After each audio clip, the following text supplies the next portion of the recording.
కేంద్రం ప్రకటించిన ఉద్దీపన పథకం వల్ల కలిగే ప్రభావంపై తెలంగాణ రాష్ట్ర వాణిజ్య పరిశ్రమల ఛాంబర్ల సమాఖ్య అధ్యక్షుడు కరుణేంద్ర జాస్తితో మా ప్రతినిధి ముఖాముఖి.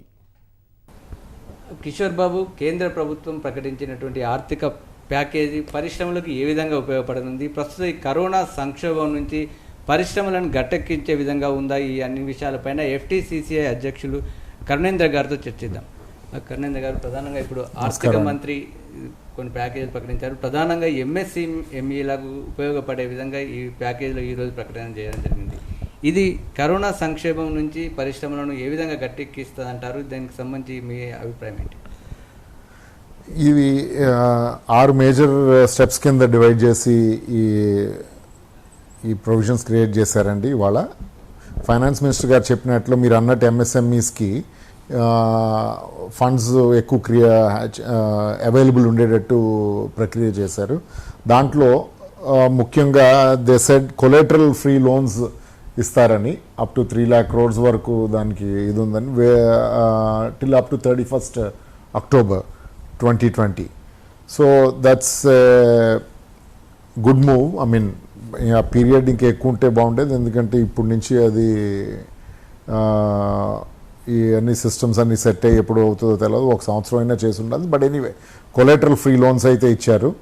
అండ్ అది రెగ్యులర్గా నడిచేది. NPAలో ఉన్న వాటికి ఈక్విటీ ఇన్ఫ్యూషన్, స్ట్రెస్డ్గా NPAస్కి ఈక్విటీ ఇన్ఫ్యూషన్ చేస్తామన్నారు.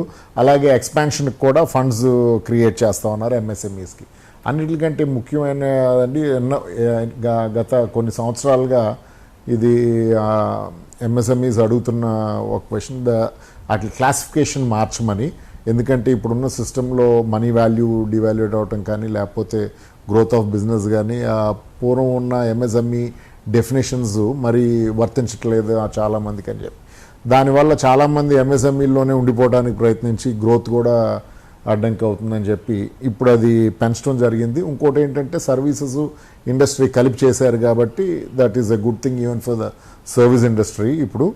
సో ఈ టర్న్ ఓవర్ లిమిట్స్ కానీ, లేకపోతే investment limits for both micro, small and medium ఇండస్ట్రీస్కి పెంచడం వల్ల మోర్ గ్రోత్ అండ్ ఇండస్ట్రీలో ఎక్స్పాన్షన్స్ అన్నీ చేసినా కానీ ఆ స్టేటస్ పోకుండా వాళ్ళు బిజినెస్ చేసుకోవచ్చు.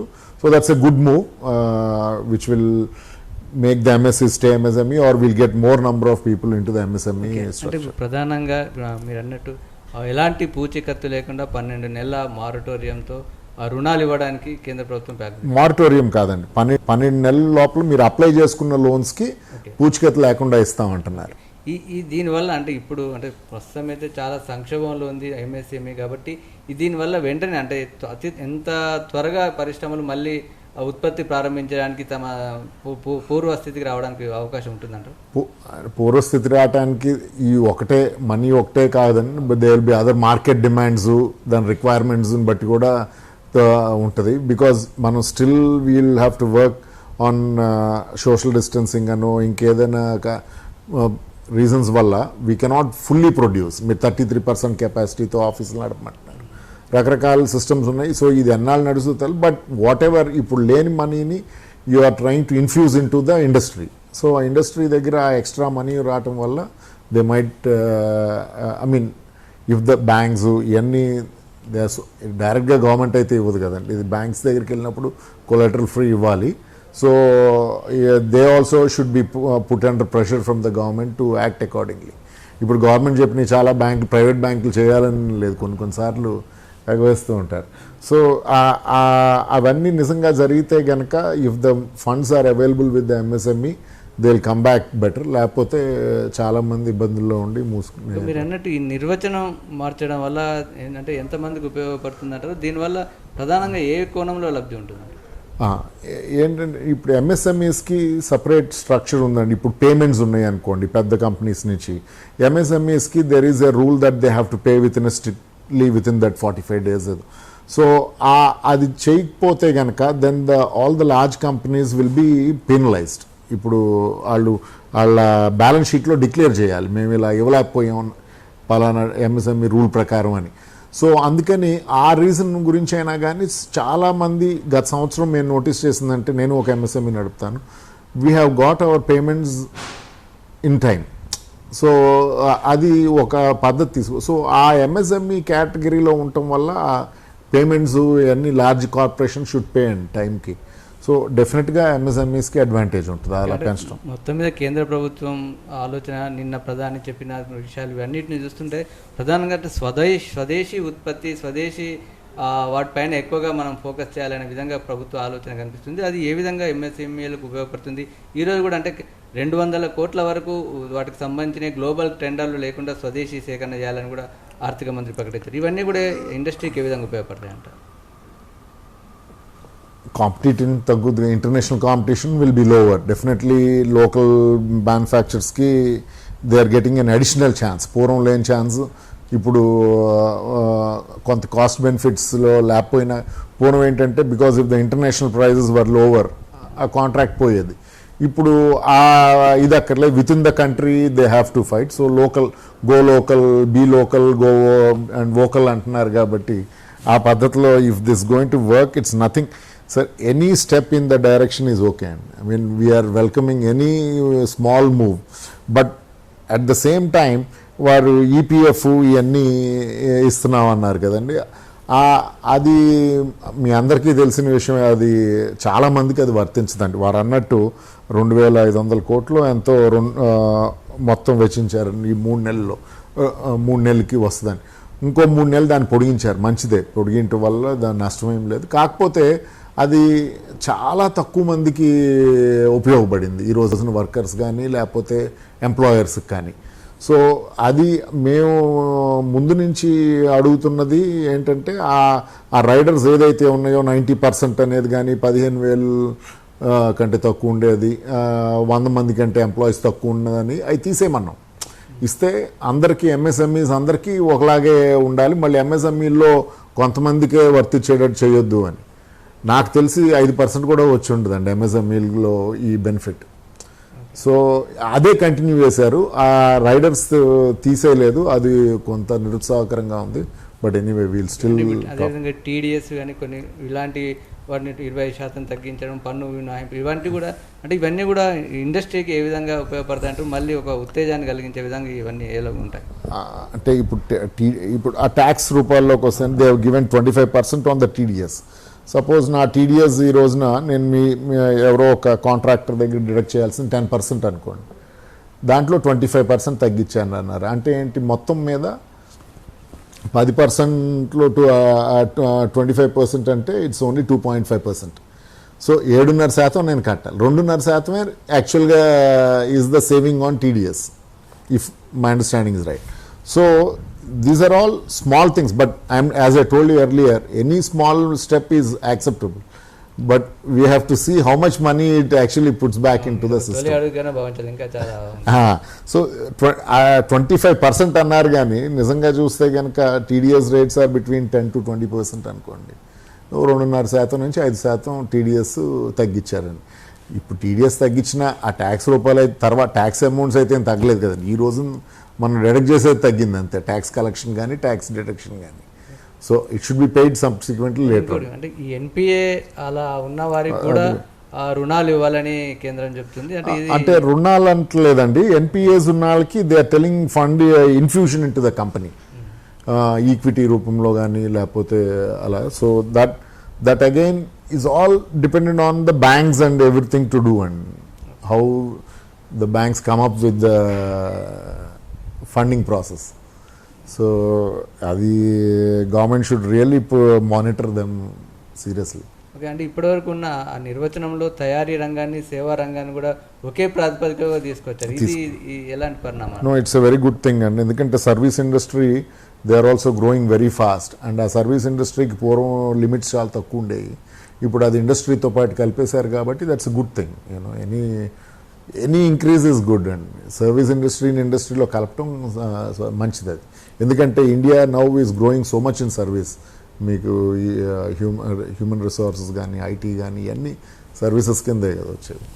అదేవిధంగా అంటే కొంతకాలంగా అంటే పరిశ్రమలతో పాటు ఉద్యోగుల్లో ఒక రకమైన అభద్రతా భావం కనిపిస్తుంది. అంటే సంస్థలు ఖర్చులు తగ్గించుకోవడం కోసం ఉద్యోగాల కోత విధిస్తాయని ఆదోడుతుంది. అంటే ఈ ఆర్థిక ప్యాకేజీ ఉద్యోగుల్లో కూడా ఏమైనా భద్రతను కల్పించే విధంగా ఏమైనా అంశాలు ఏమన్నా ఎక్కడ లేదండి. We had requested the ESI to pay from the wages and everything to give more liquidity. ESI కడుతున్నాం. ఇప్పుడు ఇది కోవిడ్ని హెల్త్ రెస్ట్రిక్షన్స్ మూలాన హాలిడే కింద ప్రకటించినట్టు చేసే 70% of the thing ESI pay చేసి ఉంటే కనుక the employment would not be lost. ఇప్పుడు ఈ రోజున when the employer have to pay అన్నప్పుడు ఎంప్లాయర్ చేతిలో డబ్బు ఉంటేసినట్టు, లేకపోతే కనుక if is cutting down production ఉద్యోగాలు తీసేస్తారు. That's standard procedure, right? So government support ఏంటుంది అక్కడ? లేదు కదా. I mean did they pay me to pay him? లేదు. Did they pay him directly? లేదు. సో ఆ బర్డన్ అంతా ఎవరి మీద ఉందండి? ఎంప్లాయర్ మీద, ఇండస్ట్రీ మీద, లేకపోతే ఎనీబడి, రీటైలర్ మీదో రీటైలర్ అయినా. So we have to really believe that we are not getting any direct benefits. ఈ డైరెక్ట్ బెనిఫిట్స్ మరి కనపట్లేదు. మరి ఎంప్లాయ్మెంట్ ఉంటుందా, ఎంప్లాయ్మెంట్ తగ్గుద్దా అనేది డెఫినెట్గా తగ్గుద్దని అనుకుంటున్నాం. So they might have to come up with different ideas when employment is lost. వాళ్ళని ఎలాగా అభద్రతా భావం నుంచి తొలగిస్తారో మరి ఏం చేస్తారో చూడాలి. మరి తెలంగాణలో ముఖ్యంగా హైదరాబాద్ చుట్టుపక్కల ప్రాంతం ఎక్కువ కూడా రియల్ ఎస్టేట్ పైన ఆధారపడి ఉంది తెలంగాణ రాష్ట్ర ఆర్థిక పరిస్థితి. అంటే ఈ ఆర్థిక ప్యాకేజీ ఆ రాష్ట్ర ఆర్థిక పరిస్థితిని, అదే ముఖ్యంగా రియల్ ఎస్టేట్కి సంబంధించి ఎలాంటి అంశాలు ఇందులో? రియల్ ఎస్టేట్లో వారు చెప్పినట్టు రేరా ఎన్ఫోర్స్మెంట్, ఇప్పుడు ఆ లైసెన్స్లు ఏదైతే ఎక్స్పైర్ అవుతుంది మార్చ్ 25th లోపల అన్నారు కదా, అవి 6 months పొడిగించారు. So that's a good move. ఇప్పుడు అయిపోయింది కాబట్టి 6 నెలలు they are getting additional time. లేకపోతే చాలామంది would have been defaulting, all the builders. So I think that's what the real estate associations were also asking for. That was only one of the point. Real estate వాళ్ళు 6-7 పాయింట్లు అడిగారు అనుకోండి. అది I think they considered one and force majeure clause కింద they said it's okay and they are extending for another 6 months. అంటే మొత్తం మీద అంటే ఎంఎస్సిఎంఈలో ఏ రంగాలకి ఆర్థిక ప్యాకేజీ ప్రధానంగా ఉపయోగపడుతుంది అంటారు? ఎక్కువగా అంటే మళ్ళీ ఎక్కువ ఉత్సాహం కలిగించే ఏ రాష్ట్రంలో ఎలాంటి పరిస్థితి ఏముంటుంది అంటే అలా లేదండి. ఇప్పుడు డైరెక్ట్గా బెనిఫిట్ వచ్చేది ఇప్పుడు అన్ని మళ్ళీ బ్యాంక్స్ ద్వారాను ఇండైరెక్ట్గానే కనబడుతున్నాయి తప్పితే we have nothing on it which is directly being given to the industry or anything. So whoever applies, whoever wants, ఎవరైతే ఆ పరిస్థితిలో ఉన్నారో వాళ్ళకి లోన్స్ కానీ అడిషనల్గా ఇస్తామంటున్నారు. అంతేగాని ఆ లోన్స్ని అఫ్కోర్స్ పర్సంటేజ్ బ్యాంక్స్ లాస్ట్ టైమే చెప్పారు ఆర్బీఐ గవర్నర్ గారు తగ్గిస్తున్నామని. సో బ్యాంక్స్ కూడా ఆ మాదిరిగా తగ్గిస్తున్నాయా లేదా అనేది ఇంకా చూడాలి. Which we said to minister MOS గారికి, minister of state Anurag Thakur గారు కూడా మేము చెప్పడం జరిగింది that you have to influence upon the banks to maintain their interest rates lower as per the RBI guidelines అని. సో విచ్ వాళ్ళు ప్రామిస్ చేశారు. So we have to see that they do that. But మా మేజర్గా మేము అడిగిందండి, ఇప్పుడు ఏమైందంటే డిస్కామ్స్లో ఇప్పుడు లోకల్గా ఇప్పుడు తెలంగాణలో కానీ I mean anywhere with in the country all the industries have to pay to the discoms. దాంట్లో కొన్ని ఫిక్స్ ఛార్జెస్ అని ఉంటాయి. ఆ ఫిక్స్ ఛార్జెస్ మేము నడపలేదు కాబట్టి ప్లాంట్ని, ఎందుకంటే గవర్నమెంటే నడపదండి, మనం నడపలేదు. ఆ ఫిక్స్ ఛార్జెస్ని మేము వేవ్ చేయమని అడగటం జరిగింది. కానీ for so many reasons discoms పరిస్థితులు బాగోలేకపోవటం అలా సైడ్ చేసి దే సెడ్ వీ కెనాట్. మన తెలంగాణలో కొన్ని స్టేట్స్లో చేశారు, ఆంధ్రాలో చేశారు, గుజరాత్లో చేశారు, UP they have waived fix charges 3 monthsకి. కానీ మనకి ఇక్కడ చేయటం జరగలేదు. అలాగా ఏదో డిఫర్మెంట్ అన్నారు కానీ అది కూడా ఒక 20 రోజులు డిఫర్మెంట్ ఇవ్వటం జరిగింది. సో ఈ ఫిక్స్ ఛార్జెస్ ఎందుకు చేయలేదు అంటే డిస్కామ్స్ పరిస్థితి బాగాలేదన్న. సో ఇప్పుడు డిస్కామ్స్కి ఈ లిక్విడిటీ ఇంజెక్షన్ చేస్తామని అంటున్నారు టు పవర్ ఫైనాన్స్ కార్పొరేషను, ఇంకా రూరల్ ఎలక్ట్రిఫికేషన్ ఆర్ఈసీ ద్వారాను. సో ఆ 90,000 crores మన స్టేట్కి ఎంత వస్తుందో as much as payable to the transmission generation companies అన్నారు కదా.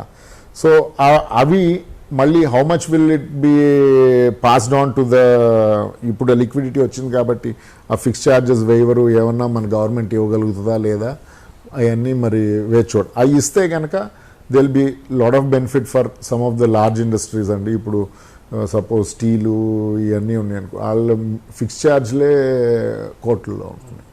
సో మొత్తం మీద ఈరోజు ప్రకటించిన ప్యాకేజీ ప్రధానంగా ఎంఎస్ఎంఈలతోనే ఉంది. ఒకటి అంటే మొత్తం మీద అంటే మొత్తం పరిశ్రమకు సంబంధించి అన్ని వర్గాల నుంచి ఇంకా ఏం కోరుకుంటున్నారు? ప్రధానంగా ఎలాంటి అంశాలు అటు యాజమాన్యాలకు కానీ ఇటు ఉద్యోగ భద్రతకు సంబంధించి కానీ కార్మికుల కోసం కానీ ఎలాంటి మొత్తం మీద ఎలా లైన్ ఏ విధంగా ఉండాలంటారు? ఉద్యోగుల భద్రత ఇవన్నీ మీద what we requested is wages పేమెంటేనండి. గవర్నమెంట్ని wages PF we said they have to take care of during this lockdown periods and అది ఎక్కడ పరిశ్రమలు గట్టెక్కాలి కాబట్టి ముందు పరిశ్రమలకు సంబంధించి ఏం కోరుకుంటుంది? అది ఇప్పుడు పరిశ్రమలకి గట్టెక్కడానికి they should have money in the pocket. ఇప్పుడు ఉన్నదే రొటేషన్ తక్కువ, సరే బ్యాంక్స్ ఇస్తాయి. నేను ఉన్న డబ్బులు అంతా if I'm paying for the salaries or this government fixed deposits, లేకపోతే ఫిక్స్డ్ లైన్ ఛార్జెస్ అని ఈ ఎలక్ట్రిసిటీ డిపార్ట్మెంట్కో లేకపోతే మున్సిపల్ ట్యాక్సెస్కో ఇక్కడే అయిపోతున్నాయి. ఆ వెసులుబాట్లు అన్నీ ఉంటే కానీ ఆ మనీ ఉంటే then we'll look for the raw material, మళ్ళీ ప్లాంట్ నడపడం ఎలాగా, మళ్ళీ మన సైకిల్ ఎలా నడుపుకోవాలని చూడొచ్చు. So this is a very crucial time అండి. Government should not look at మాకు లాస్ అయిపోతుంది లాభం అవుతుంది, అందరికీ అవుతుంది. ఇక్కడ లాస్ లాభం అనేది చూడకుండా దేశానికి ప్రగతిలో ఎలా తీసుకురావాలని చూడాలి. ఈ లాక్డౌన్ని టెంపరీగానే చూసి పర్మనెంట్ లాక్డౌన్ ఆఫ్ ఇండస్ట్రీ అవ్వకుండా చూడాలి. ఆ పర్మనెంట్ లాక్డౌన్ అవ్వకపోతేనే మళ్ళీ వాళ్ళకి కానీ జిఎస్టీ కానీ ట్యాక్స్లు కానీ వస్తే మళ్ళీ రొటేషన్ మొదలవుతుంది. State governments will have money to pay back everybody. So this is very important not to look at short term. Long టర్మ్లో చూసి they have to infuse funds into the market and state governments also within there దీంట్లో పరిధిలో ఉన్న అట్లుగా కార్యక్రమానికి డబ్బు release చేసి we have to see that it works well and labour laws కొద్దిగా రిలాక్స్ చేసి ఈ పీరియడ్లో చేయవలసి వస్తుంది. అండ్ అఫ్ కోర్స్ మీకు తెల ఉంది మైగ్రెంట్ లేబర్ మీద వీ హ్యాడ్ సమ్ ఫ్లాస్ చూసి దే ఆర్ లివింగ్ నౌ. ఇప్పుడు ఇండస్ట్రీ తెరిసే టైంకి ఇప్పుడు పంపించారు గవర్నమెంట్. అది ముందే పంపించుంటే ఈ పాటికి వచ్చేవాళ్ళు రాకపోయే అది వేరే విషయం. సో వీ హ్యావ్ ఛాలెంజెస్ చాలా ఉన్నాయండి. It is just not funds, it is on the labour, it's on the raw materials, transport, availability of customers, మళ్ళీ ఎక్స్పోర్ట్స్ అయినాయి కొన్ని చోట్లకి కొన్ని దేశాలకి. సో ఈ అన్నిటిని అధిగమించి it's a very long drawn out process. ఈ డిస్కషన్స్ ఈ గవర్నమెంట్తో ఇది కంటిన్యూస్గా నడుపుతూ we have to come to A amicable. I don't think this two ఇప్పుడు ఈ గవర్నమెంట్ ఇచ్చిన రెండో విడత ఏదైతే ఉందో it is not the end of the day. Okay, అంటే చివరిగా అంటే మొత్తం ఈ పరిస్థితులన్నింటిలో లాక్డౌన్ ఎత్తేస్తే ఒకవేళ అంటే వెంటనే ఎంత శాతం ఎంఎస్ఎంఈలు వాటి ఉత్పత్తిని కానీ కార్యక్రమాలు కానీ ప్రారంభించే అవకాశం కనిపిస్తుంది? అంటే కొన్ని కంటిన్యూస్ ఇండస్ట్రీస్ అయితే నడపలేరండి ఇప్పుడు, బికాజ్ ఇంకా లాక్డౌన్లో ఉన్నారు కాబట్టి. కొన్ని industries they cannot run for one shift or anything. ఇప్పుడు అది ఏదైనా ఆన్ చేస్తే దాన్ని కంటిన్యూస్గా నడిపి ఆపేయాలి. ఓ 10 రోజులు 20 రోజులు ఫర్నెస్లు అన్నీ ఆన్ అయితే. సో అలాంటివి ఇప్పుడులో స్టార్ట్ కావండి. They are going to wait till the permanent lifting is done. ఈ 7 o'clock వరకు 10 గంటలు 12 గంటలు నడుపుకోమంటున్న పద్ధతిలో ఇప్పుడు ప్రస్తుతం కొన్ని నడుపుతున్నారు with lot of challenges like ఇది ఉంటే అది లేదు, అది ఉంటే లేదు, వర్కర్ లేడు, లేకపోతే రా మెటీరియల్ లేదు అనుకుంటూ. సో కొంతమంది మెషిన్స్ 2 నెలన్నర ఆగిపోవటం వల్ల మళ్ళీ రీస్టార్ట్ చేయడానికి మళ్ళీ దాని క్లీనింగు, ఆయిలింగు, ఈ పనుల్లోనే 10 రోజులు పోతున్నాయి అంటున్నారు. So we have to wait and see, but definitely the production levels or the taxation levels will not be like last year. It's not going. My estimate is if we reach even 50% during these months compared to last month, it will be a big achievement. Thank you, sir. ఇది కిషోర్ బాబు, ఇది కేంద్ర ప్రభుత్వం ప్రకటించిన ఆర్థిక ప్యాకేజీపై FTCCI అధ్యక్షులు కరుణేంద్ర గారి అభిప్రాయాలు ఇవి. Over to studio.